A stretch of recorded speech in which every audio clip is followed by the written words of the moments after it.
Bonsoir à tous et toutes, bienvenue à Perspective. La pluie du matin n'arrête pas le pèlerin. Infatigable, le pape François s'est rendu à la favela de Varginha ce matin. Il a d'abord béni un nouvel autel d'une chapelle, puis il s'est rendu à pied au stade de foot, bénissant et embrassant jeunes et vieux, prenant le temps de se laisser approcher par plusieurs personnes, de rire et de parler avec plein de sollicitude. Le pape s'est adressé ensuite aux habitants de Varginha, les remerciant pour l'accueil si chaleureux, rappelant l'importance de l'accueil qui montre l'affection et le sens du partage des Brésiliens. La véritable richesse n'est pas dans les choses, mais dans le cœur.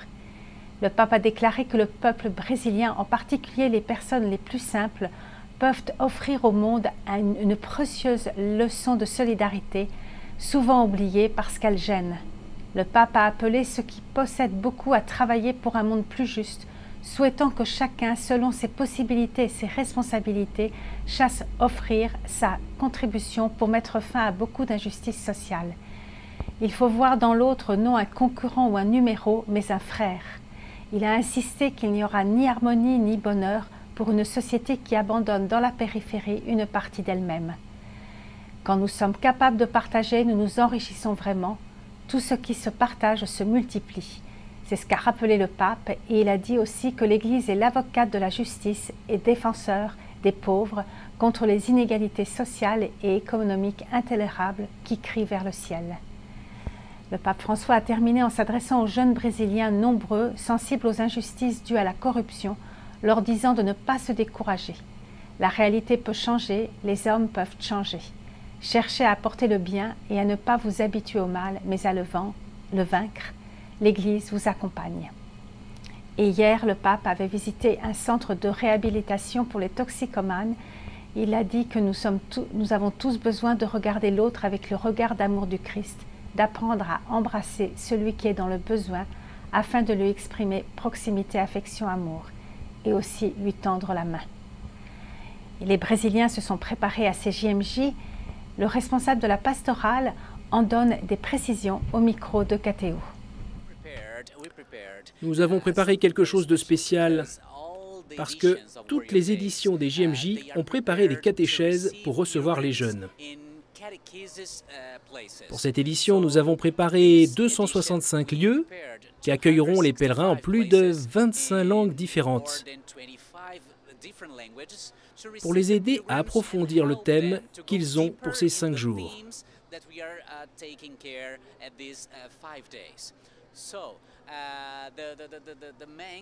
Le thème principal est « Allez de toutes les nations et faites des disciples ». Nous essayons de le faire en 3 matinées, durant lesquelles les pèlerins recevront un enseignement sur la manière d'être des disciples et d'évangéliser. Quand ils seront envoyés par le pape François à la fin des JMJ, ils seront vraiment conscients de ce qu'il faudra faire dans leur propre pays. Donc cela va être 3 moments de très belles matinées durant lesquelles les pèlerins feront corps avec l'Église à Rio et approfondir ce thème. Parce que quand ils vont rencontrer le pape François à Copacabana et Guaratiba, ce sera pour des célébrations. Et ils pourront appliquer ce qu'ils auront appris durant ces 3 matinées. Et donc les catéchèses des évêques ont commencé. Les jeunes se rendent le matin dans différentes églises de Rio pour les écouter. Elles sont données dans différentes langues et approfondissent le thème des JMJ. Allez de toutes les nations et faites des disciples. Des jeunes donnent leur témoignage. Au Christ Rédempteur, Noé, un séminariste du Rwanda, a donné un témoignage bouleversant.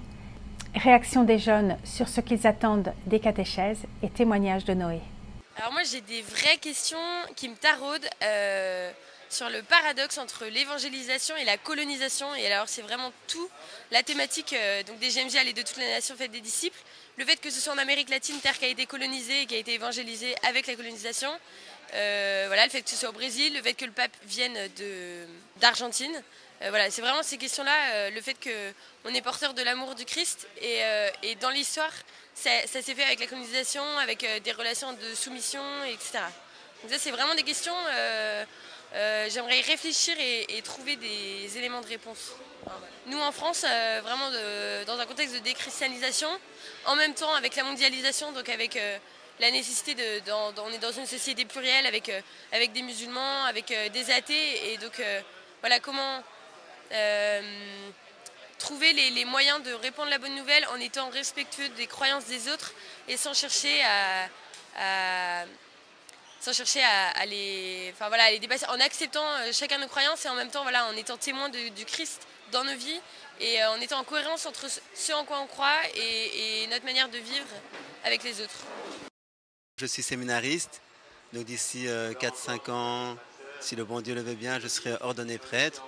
Donc voilà, c'est surtout répondre à cette vocation d'amour du sacerdoce. J'ai eu des moments de faiblesse, des moments d'épreuve, comme j'ai un peu partagé, au moins pendant 4 ans ou 4-5 ans de nuits de combat, de sécheresse, je me sentais vraiment seul dans ma foi. Mais même cela, ça a été le Seigneur a permis cela pour davantage affermir ma foi.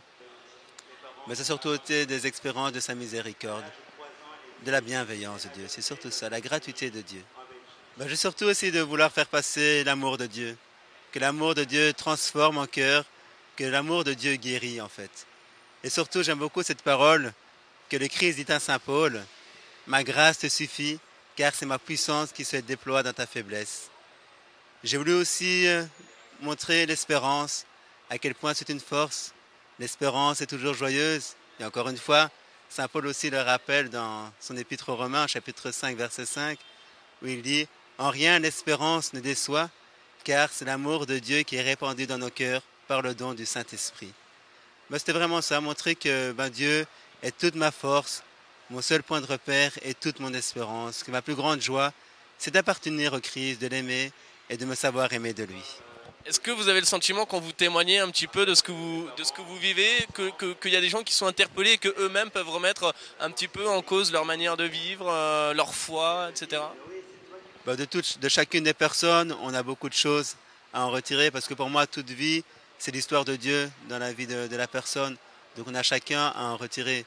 Puisqu'il se passe dans l'invisible, Dieu seul le sait. Donc Dieu seul juge les cœurs. Et toutes les informations que nous recevons sont possibles grâce aux journalistes qui travaillent d'arrache-pied. Reportage de Charles Le Bourgeois. Voilà à quoi ressemble le Media Center. Une tente énorme, toute blanche, exclusivement montée pour recevoir les professionnels de la communication dans le cadre des 28e Journées mondiales de la jeunesse. Depuis le début de la semaine, de 7h à minuit, cet énorme chapiteau est le QG des journalistes venus du monde entier pour couvrir l'événement. Ils sont près de 6000 à être accrédités et viennent de plus de 60 pays. Quand ils ne sont pas avec les pèlerins, ils sont ici pour travailler, au rythme des conférences de presse et des retransmissions sur les écrans de grandes célébrations. Et quand le temps leur permet, ils s'accordent même une petite pause entre confrères, dans une ambiance détendue. L'atmosphère ici entre les journalistes qui vivent presque en continu toute la journée dans le Media Center est très décontractée malgré tout le travail que nous avons à fournir. On échange beaucoup entre nous, notamment lors de nos pauses, etc. Autour d'un café, on peut s'échanger des informations, des analyses selon nos points de vue, selon nos pays de provenance. C'est une ambiance aussi très internationale, ce qui permet d'enrichir toutes les expériences qu'on peut faire ici à Rio. Tout est organisé pour que notre travail se déroule au mieux. Nous avons une salle de conférence, nous avons une cafétéria, nous avons des postes pour travailler, pour placer des ordinateurs à disposition, des volontaires qui sont très actifs, très disponibles, là aussi avec un service en plusieurs langues pour que tout le monde puisse y trouver son compte. Mais les journalistes ne sont pas les seuls à investir le terrain, car il y a également ici de nombreux volontaires qui travaillent d'arrache-pied pour la communication des JMJ. Dans cette salle, par exemple, connectés en permanence à Internet, les jeunes volontaires contribuent à faire vivre les réseaux sociaux et ils en profitent à travers Facebook et Twitter pour partager l'évangile. Bon, le thème pour cette JMJ, c'est aller donc de toutes les nations faire des disciples. Je trouve que c'est super important de faire des disciples, pas juste de ceux qui sont ici, mais ceux qui sont ailleurs, de pouvoir communiquer l'Évangile, de communiquer l'esprit de les JMJ, même pour ceux qui n'ont pas les moyens de vivre ça ici à Rio. Chaque journée est super différent. On a différents contenus qu'il faut mettre sur les réseaux. C'est plutôt gérer les communautés aussi, faire une interaction avec du monde ailleurs qui sont présents au JMJ et qui ne sont pas présents au JMJ, d'établir des liens, des interactions pour que tout le monde puisse vivre l'expérience ensemble. Dans ce Media Center, la présence de ces professionnels de la communication témoigne de l'intérêt pour ces journées mondiales de la jeunesse. Dans l'avion, juste avant d'arriver à Rio, le pape François remerciait les journalistes de leur présence à cette rencontre et leur demandait notamment de l'aider à collaborer pour le bien de la société et le bien des jeunes. Aujourd'hui, c'est la fête de l'apôtre Saint-Jacques. Cependant, le sanctuaire de Saint-Jacques de Compostelle et l'Espagne sont en deuil. 78 personnes ont péri hier dans un accident de train qui a fait plus de 140 blessés tout près de ce lieu. Le pape a fait parvenir à l'archevêque de Saint-Jacques de Compostelle un télégramme de condoléances. Il prie pour les familles des défunts et le rétablissement des blessés. Revenons à Rio. Les jeunes ont attendu le pape avant la fête d'ouverture.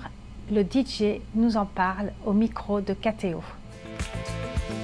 Tocar para Deus para mim é a razão da minha vida, né? É minha vocação, né? C'est ma vocation. C'est le sens de ma vie d'annoncer Jésus à travers ma musique. Através, né, desse chamado que Deus fez, né? Através da música eletrônica. Mixer de l'électro-catholique, c'est tout pour moi. Eu faço parte. Je fais partie de la communauté Pequeno Rebanho.